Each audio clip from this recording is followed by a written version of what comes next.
Bom, sejam bem-vindos. Vamos tratar hoje, da nossa aula 7, ainda no tema sobre ações, só que agora sobre um ponto mais específico que eu tinha prometido na aula anterior. Então a gente vai tratar das ações do vento, em estruturas, de maneira geral. O meu objetivo com essa aula de hoje, com esse vídeo de hoje, é apenas apresentar os conceitos básicos sobre o efeito do vento nas edificações, mas obviamente que eu não pretendo esgotar toda a teoria sobre o assunto, tendo em vista que ela é bem ampla. Então eu vou tratar apenas dos pontos-chave do conteúdo. Lá no SIGA, no nosso sistema, eu vou disponibilizar alguns materiais para que vocês possam se aprofundar no conteúdo, tendo em vista que essa parte de ações do vento ela não é tratada no livro do professor Facuri. Então, vamos iniciar o nosso conteúdo. O vento nada mais é do que a movimentação do ar, tá? A movimentação do ar. E, por sua vez, como o ar é um gás e o vento acaba sendo o ar em movimento, esse vento acaba originando forças nos sólidos em que ele colide. Então, as movimentações de ar no planeta, elas são originadas por meio de diferenças de pressão de uma região para outra. Então, as massas de ar sempre vão das regiões com maiores pressões, para as regiões com menor pressão. Outros fatores que determinam aí a movimentação do ar na Terra é a própria rotação da Terra em si, tá? Então, a movimentação do ar ela acaba sendo consequência de diversos fatores. Um dos pontos que chama atenção aqui são as frentes frias, que são quando a massa de ar fria colide com a massa de ar quente. Então isso aí gera ventos, com velocidades relativamente elevadas, ventos com velocidades da ordem de 30 metros por segundo. Temos também as massas de ar quente colidindo com as massas de ar frio, só que nessa situação os ventos possuem velocidades menores, ou seja, os ventos são mais estáveis, tá bom? E o caso extremo, que são as tempestades tropicais, tá? Tempestades tropicais, que são quando a massa de ar quente, A massa de ar quente se colide com a massa de ar frio no sentido ascendente, No sentido ascendente. E aí isso gera ventos com velocidades superiores a 30 metros por segundo. Aqui eu trouxe uma imagem de uma tempestade tropical que aconteceu no Espírito Santo, Que aconteceu no Espírito Santo em 2019, originada justamente por isso. E aí os ventos, originados por essa tempestade tropical, atingiram velocidades em torno de 30 metros por segundo. Mas por que a gente está se preocupando tanto com o vento, É comum no meio técnico vocês ouvirem a pergunta: eu devo levar em consideração o vento na minha estrutura? Eu devo levar em consideração o vento em uma edificação térrea? Na verdade, a ação do vento, A ação do vento é importante em todo tipo de estrutura, a não ser que a edificação em si esteja protegida por um invólucro. Então, por exemplo, se você está dimensionando um mezanino dentro de um galpão metálico, esse mezanino provavelmente não vai ter a ação do vento, porque ele está protegido por um invólucro. Mas o galpão em si vai ter as ações do vento, com certeza. E aí, no caso de estruturas de aço, elas são estruturas leves, São estruturas leves. E aí a ação do vento ela acaba se tornando um ponto-chave no dimensionamento, Obrigatoriamente deve ser considerado. E aí o que a gente vê no meio técnico, o que a gente vê no meio técnico cada vez mais frequente são os acidentes estruturais, e aí quando vai aparecer na mídia, a gente sempre acaba escutando algo do tipo, a estrutura sofreu colapso por causa da ação do vento, né? Então, esse tipo de colapso está acontecendo cada vez com mais frequência, seja por causa das mudanças climáticas, ou seja por causa da negligência em situação de projeto, né, da consideração das ações do vento. E há também um certo mito, né? Há um certo mito, e talvez isso seja a fonte da mídia em si, que é o fato de a gente colocar a culpa do colapso no vento em si. O vento, ele é uma ação estrutural, ou seja, ele provoca efeitos, como a gente viu na aula anterior.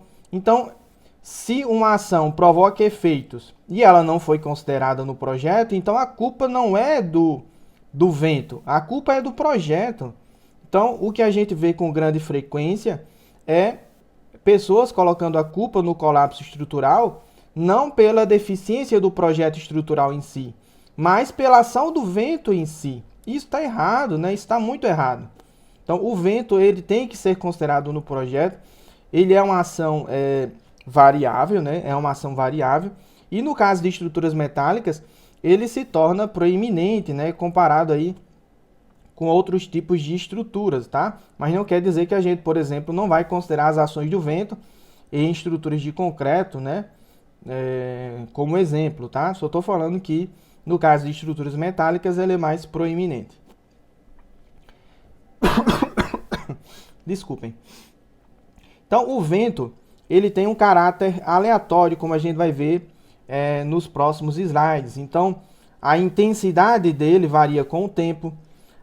O vento é composto por uma velocidade média e rajadas, e essas rajadas possuem durações que dependem do tamanho da rajada de vento em si, tá? E ele tem direções específicas. Então, numa edificação, a gente pode ter diferentes ângulos de incidência da ação do vento, né? Diferentes ângulos de incidência da ação do vento.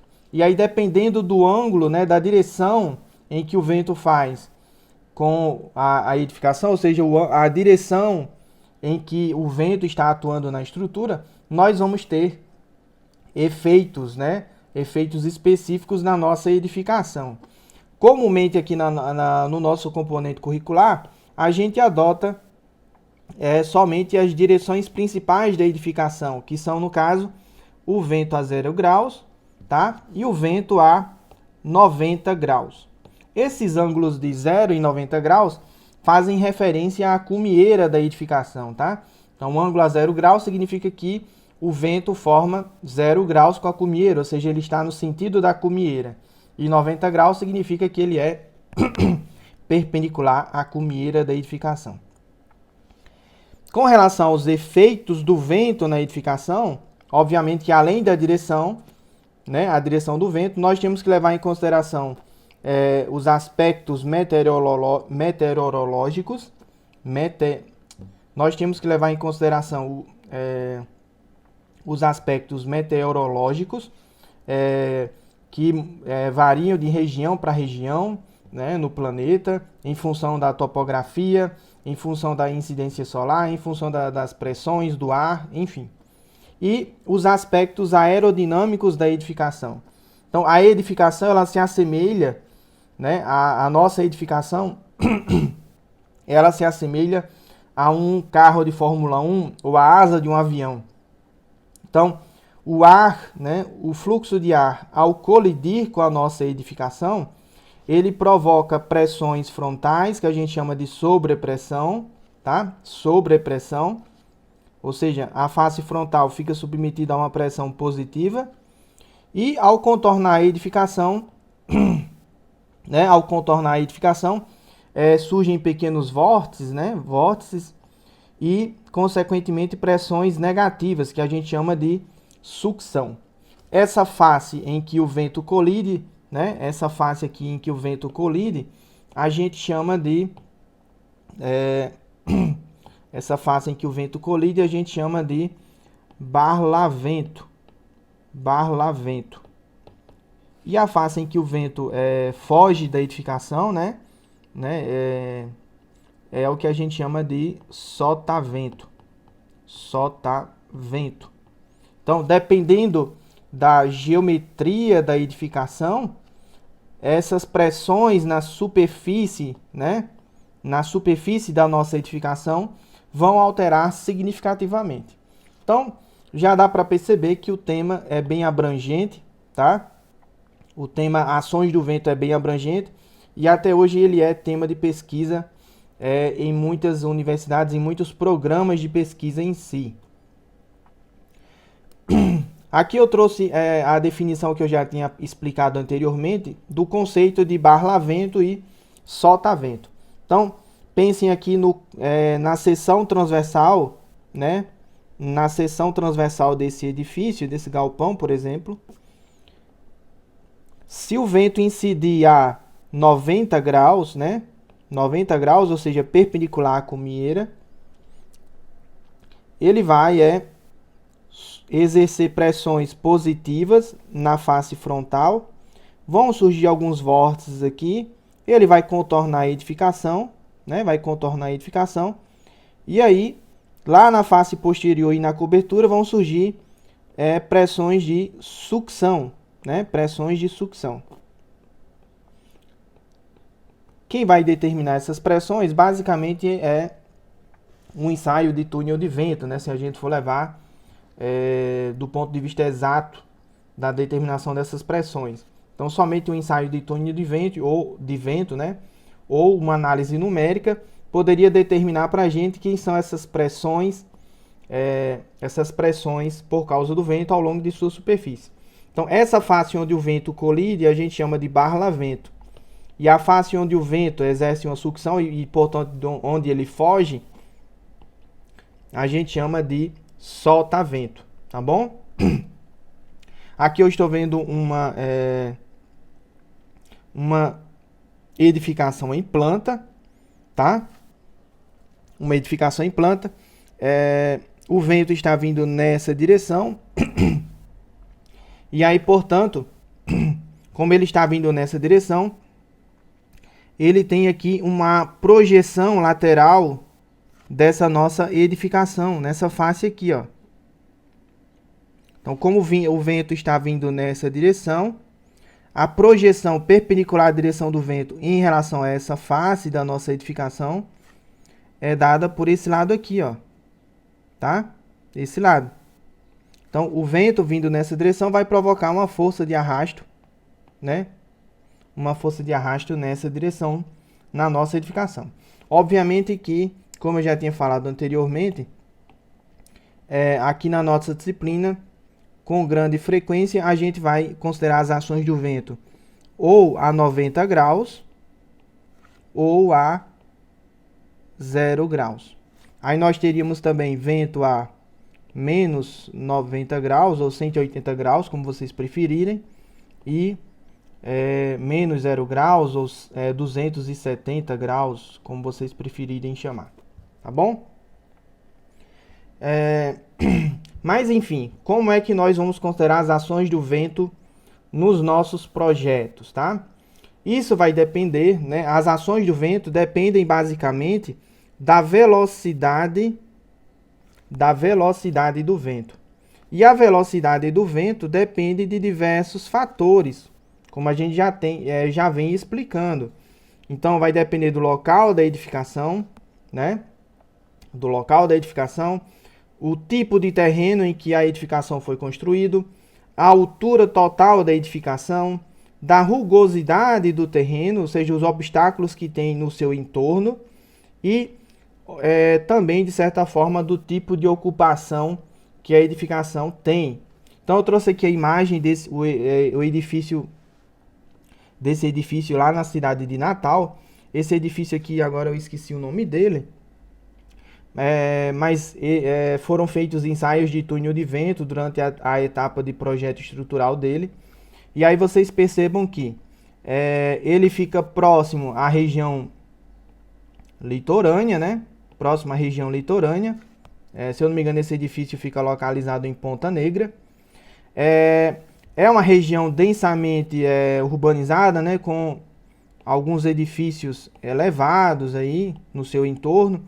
E isso aqui altera a rugosidade do terreno, ou seja, os obstáculos que tem no entorno da edificação. A altura da edificação é elevada, né? É uma edificação bem elevada. Eu não sei dizer agora quantos pavimentos ela possui. Local da edificação, ela fica localizada em Natal, próximo a, se eu não me engano, no bairro de Ponta Negra. Como eu já disse, o terreno é plano, tá? O terreno é plano, próximo ao mar. E o tipo de ocupação é residencial, né? Então ele é um edifício para apartamentos residenciais. Então todos esses fatores devem ser levados em consideração quando a gente vai determinar a velocidade do vento no nosso projeto, né? No nosso projeto. Então vamos começar discutindo sobre os obstáculos que a gente tem no terreno.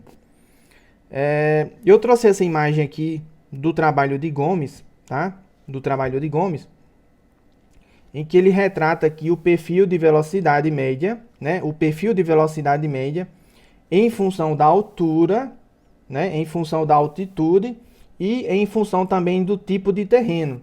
Então, o vento, o ar, ao se movimentar na superfície, né? Na nossa atmosfera,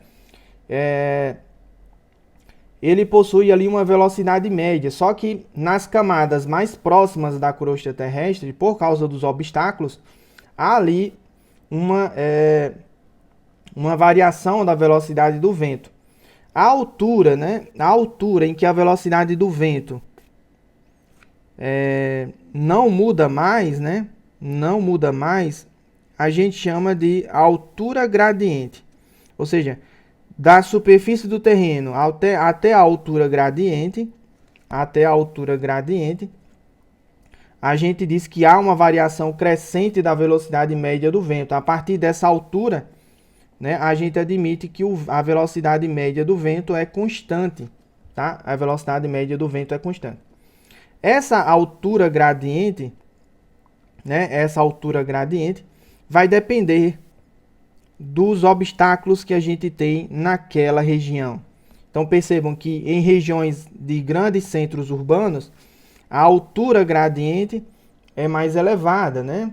A gente chega aí a grandes altitudes, em torno de, como está apresentado aqui, em torno de 500 metros, tá bom?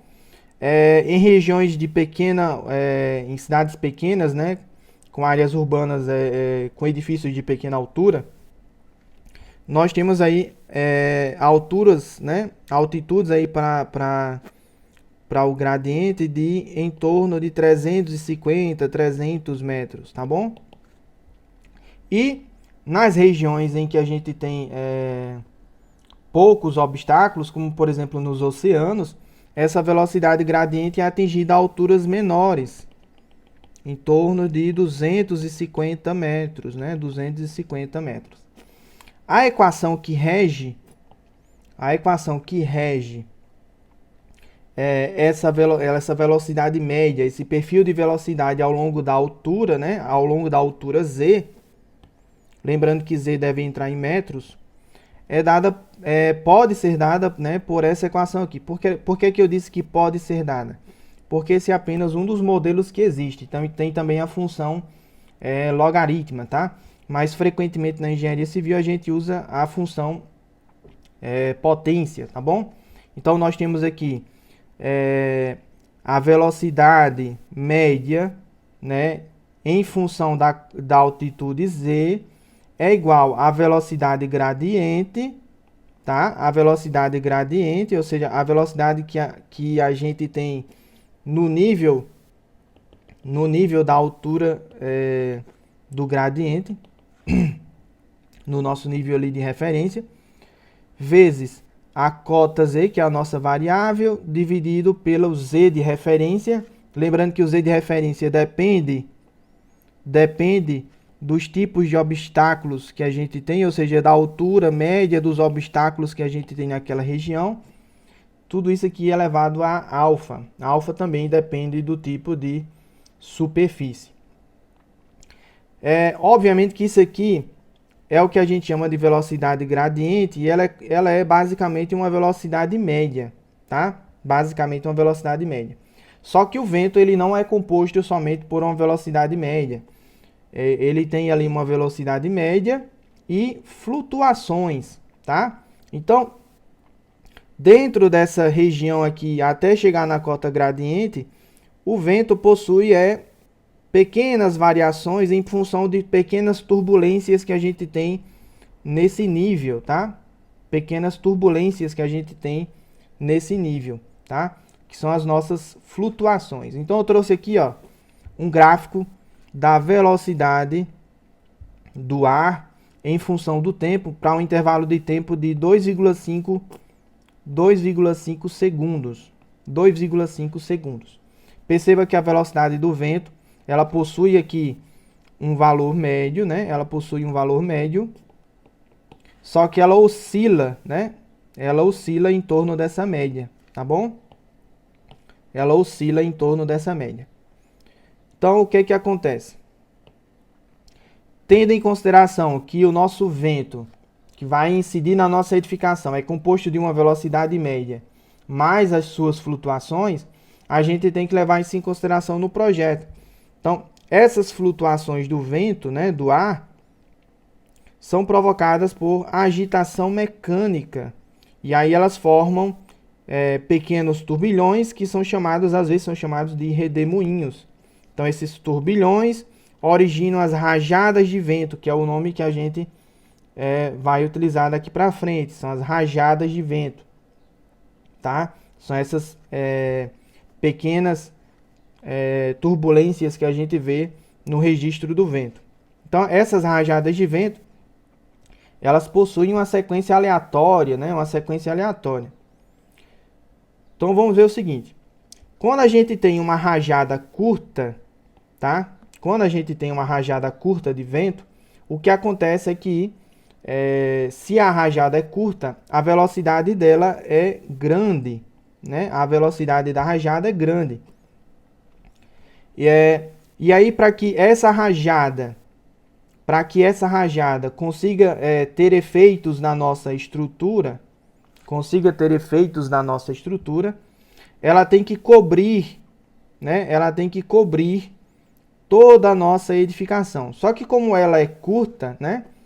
Como ela tem uma velocidade grande, aliás, como a nossa rajada tem uma velocidade grande, então significa que ela vai ter também um tamanho pequeno, tá? Ela vai ter um tamanho pequeno.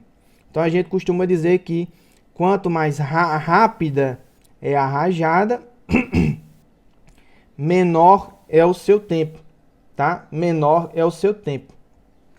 Então, o tempo de duração de rajadas fortes é pequeno, tá? Vou chamar de T1. Se eu tenho uma edificação grande, para que uma rajada envolva ela completamente, ela tem que ter um tamanho grande também. Então, se a rajada é longa, né? Se a rajada é longa e tem aqui um tempo T2, então significa que ela tem uma velocidade menor. Ela tem uma velocidade menor. Então percebam o seguinte. Só recapitulando, né? Se a nossa edificação em planta possui pequenas dimensões, né? Então vamos apagar tudo aqui. Vamos apagar tudo. Aí a gente explica novamente. Então vamos falar agora do intervalo de tempo. Quando a gente tem uma edificação pequena, e eu estou falando dela, as dimensões em planta dela, né? O que é que acontece? Para que uma rajada de vento tenha efeitos significativos, né, sobre essa estrutura, essa rajada de vento ela tem que envolver toda a edificação. Acontece que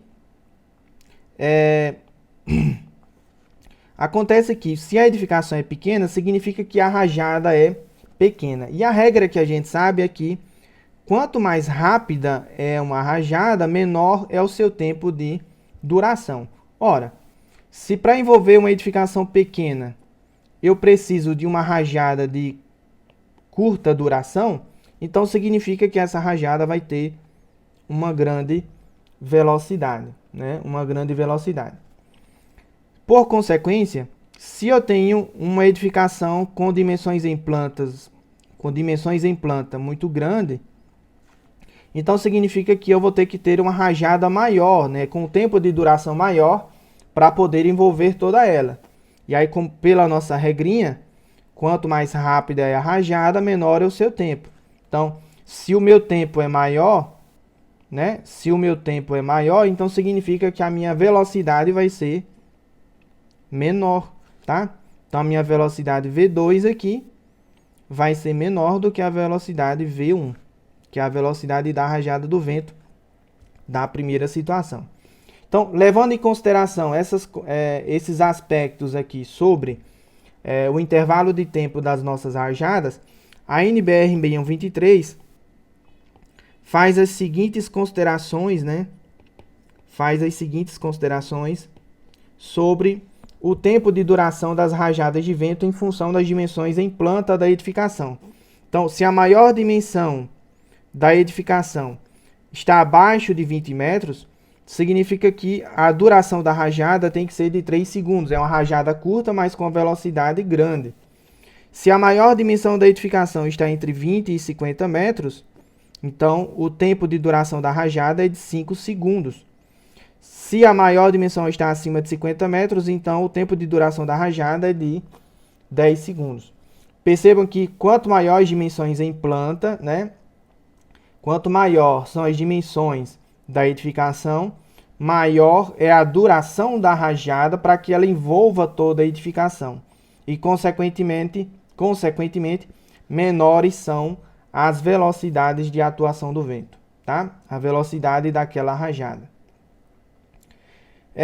Só que para isso a gente tem que ter, né, para que a gente possa determinar a ação do vento nas nossas estruturas, nós temos que fazer leituras históricas, tá? Da velocidade do vento em diversos pontos, né, do nosso território nacional. Então isso é feito com o uso de anemômetros, tá? Esses aparelhozinhos aí que a gente tem para medir a velocidade do vento e a sua direção. Então, as condições de medição da velocidade do vento para esses anemômetros, para que eles possam servir de base para a determinação das velocidades básicas de projeto que a gente utiliza na determinação das forças do vento, elas devem seguir esses 3 aspectos a seguir, ó. Esses anemômetros têm que ser posicionados em terrenos planos, a 10 metros de altura, e não podem ter obstruções em sua vizinhança, né? Obviamente que dentro de um raio ali de proximidade, um raio mínimo de proximidade, tá bom? Então, uma vez que a gente tem esses registros desses anemômetros em diversos pontos do território nacional, a gente pode determinar o que a gente chama de gráfico de isopletas, tá? O que são as isopletas? As isopletas são determinam no nosso território nacional quem são as regiões que possuem a mesma velocidade básica do vento, Mas aí o que vem a ser a velocidade básica do vento? Ela é determinada, né, por uma rajada de 3 segundos, tá? Ou seja, se vocês voltarem no slide anterior, ela faz referência, portanto, a uma edificação que tenha maior dimensão de abaixo de 20 metros, tá? Abaixo de 20 metros. Possui um período de retorno de 50 anos. Foram medidas a 10 metros de altura. Então, se a gente for no perfil de velocidade que eu apresentei anteriormente, né? Nós temos aqui uma velocidade que foi medida a essa altura aqui, ó, só que em terrenos planos, né? Sem nenhum obstáculo em sua sem nenhum obstáculo em sua vizinhança. Sem nenhum obstáculo em sua vizinhança, a 10 metros de altura. Continuando, né, como eu tinha falado, terreno plano, em campo aberto e sem obstruções, e aí possui uma probabilidade de 63% de ser excedido com um período de retorno de 50 anos. Então, levando em consideração esses aspectos aqui, e obviamente algumas análises estatísticas, a NBR 6123 apresenta esse gráfico de isopletas, tá? Lá no seu texto, lá no seu corpo. Então, por exemplo, aqui no Rio Grande do Norte, se a gente estiver falando de uma edificação em Pau dos Ferros, né? Aqui em Pau dos Ferros, a gente teria uma velocidade básica de 30 metros por segundo, tá? Se eu estiver falando de uma edificação, por exemplo, vamos chutar aqui, porque eu não lembro exatamente alguns pontos, mas se eu não me engano, Campinas fica localizado bem aqui, ó. Então, em Campinas, né, em São Paulo, a velocidade média, a velocidade básica, sinto muito, é de 40 metros por segundo. Vale ressaltar que essa região que está aqui na cor cinza, tá? Essa região que está aqui na cor cinza, toda ela possui uma velocidade básica de 30 metros por segundo. E aí o que é que acontece? Significa que toda ela possui uma velocidade de 30 metros por segundo, uma velocidade básica de 30 metros por segundo? Não. Significa que, basicamente, nessa região toda, a gente tem uma série histórica pequena, com poucos dados, e aí o que a NBR 6123 preferiu fazer foi considerar uma velocidade básica mínima de 30 metros por segundo. Então, essa região que está aqui na cor cinza é como se toda ela estivesse obedecendo uma velocidade mínima básica, tá bom? Aliás, uma velocidade básica mínima. A norma 6123, como vocês devem saber, ela está passando por revisões e esse gráfico, né, das isopletas também está sofrendo alterações. Então, eu espero que talvez próximo ano a gente tenha já uma norma vigente com um novo gráfico de isopletas, levando em consideração as mudanças climáticas que a gente tem apresentado nos últimos anos, tá bom? Então, uma vez que a gente determina a velocidade básica do vento, né, que incide sobre a minha edificação, eu tenho que considerar aqueles aspectos que eu já expliquei anteriormente. Quais são os aspectos que eu expliquei anteriormente?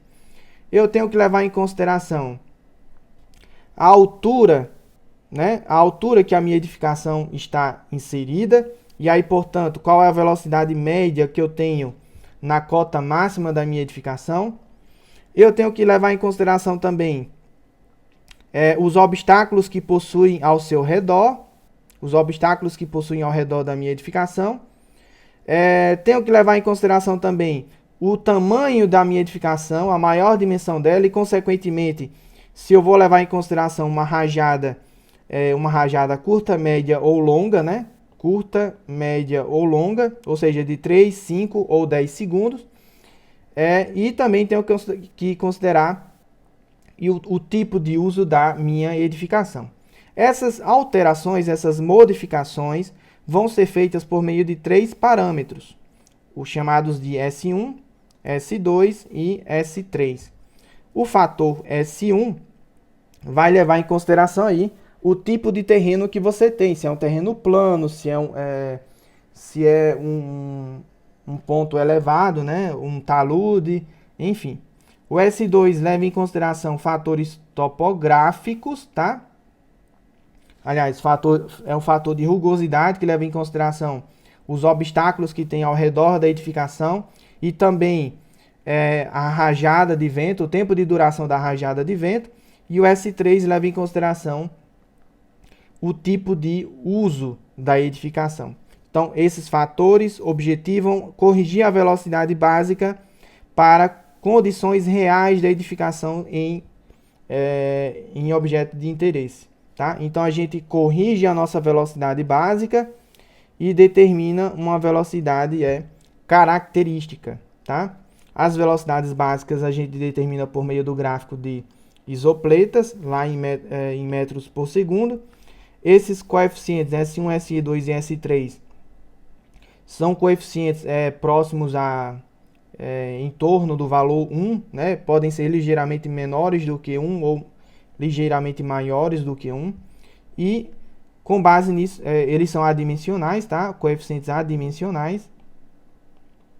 E aí, com base nisso, a gente determina a velocidade característica do vento, tá bom? É o que a gente vai ver na sequência. Então, quem é o S1? S1 é o nosso fator topográfico.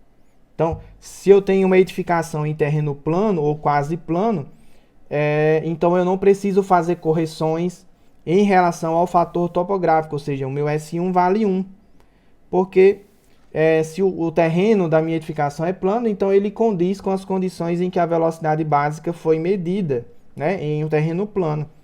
No entanto, se eu tiver situações de talude ou morro, né, talude ou morro, eu tenho que seguir as recomendações, né, as recomendações da NBR 6123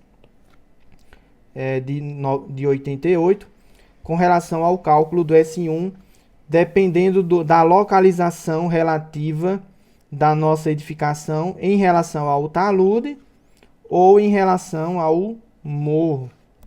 Obviamente que eu não vou, devido ao nosso tempo aqui, eu não vou entrar em detalhes sobre o cálculo do S1 nessas duas situações aqui. Então eu peço que vocês vejam a NBR 6123 e façam suas anotações. Quando a gente tem edificações que ficam em vales protegidos, aí o S1 vale 0,9. Então, por exemplo, eu tenho aqui o terreno e aí um vale protegido, ó. O vento vai vir nessa direção. E, né, eu tenho aqui a minha edificação inserida aqui, ó.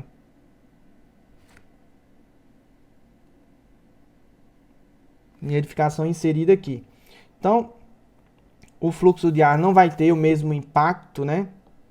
Vão ter alguns vórtices aqui, mas não vai ter o mesmo impacto que se teria se essa edificação estivesse situada em um terreno plano, né? Não teria. Então, nessa situação, meu S1 vale 0,9, porque essa edificação, de certa forma, está protegida por estar contida em um morro, ou em um vale, tá bom? Em um vale.